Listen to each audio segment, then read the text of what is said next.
I may speak the English language better than I speak my Chinese language, but I'll never be an Englishman in 1,000 generations. And I have not got the Western value system inside.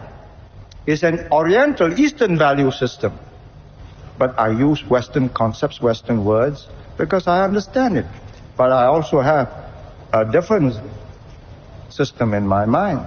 But I say a person who gets deculturalized, and I nearly was, so I know this danger. He loses his self-confidence. You get a sense of deprivation. For optimum performance, a man must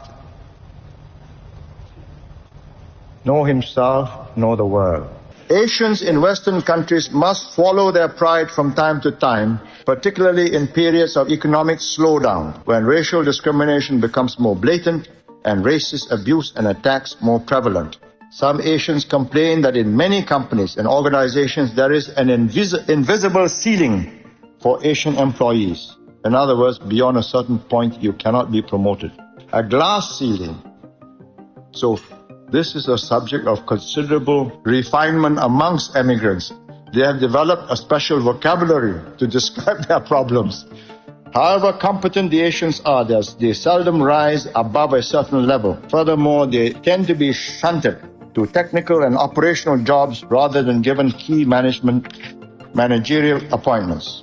We could become a pseudo-Western society. Not a real Western society.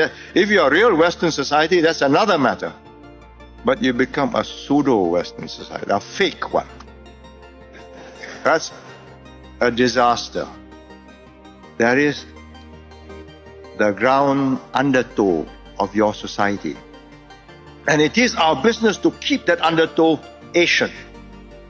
And therefore we have to preserve our society from being transformed. And when you have this offshore press trying to set the pace, we say, off with thee, this is my society. There is no such thing as I'm just a Singaporean. There is no such thing as I'm just an American. You're either a black American or a white American or a Hispanic American or an Asian American. And if you do not accept that, then you are deceiving yourself and you're in for a lot of unpleasantness.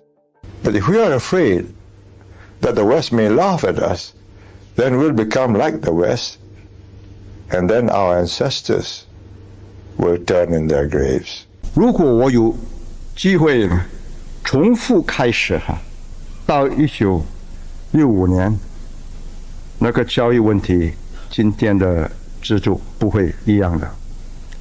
我一定保留那个华文小学，方便的做，因为那是最重要的年龄，6到12岁，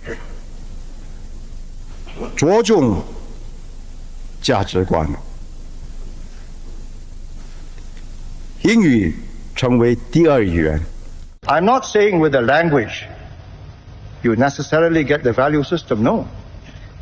But the chances are it will help. And without that value system, I am quite fearful that we lose this thrust. It's the value system. What is right, what is wrong?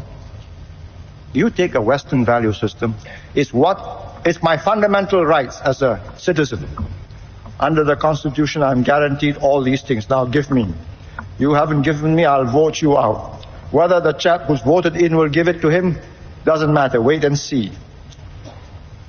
But the Chinese ethical system is a different one. You owe certain obligations to society. Well, between government and people, father and son, brothers and sisters, friends, they are important fundamental relationships. Your obligation to society. Unless you're careful in bringing up your young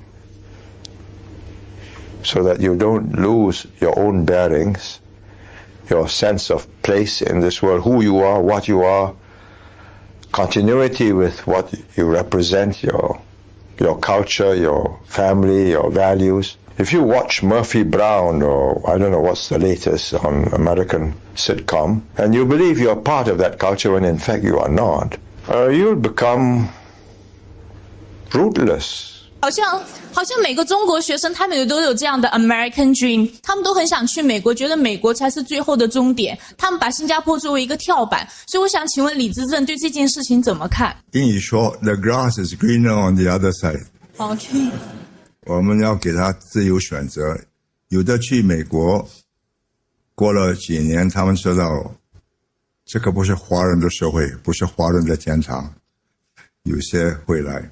China has a completely different and a checkered history, 4,000 to 5,000 years of ups and downs. Why have they survived in spite of anarchy, disaster, floods, famines? Because there was a social network independent of government that sustained them. The immediate family, the extended family, the clan. You owed them an obligation. You cannot turn them away. And that's how they survived. I would be loath to believe that in Singapore you will never have anarchy, that there will always be government that will provide for social security. That has been your experience.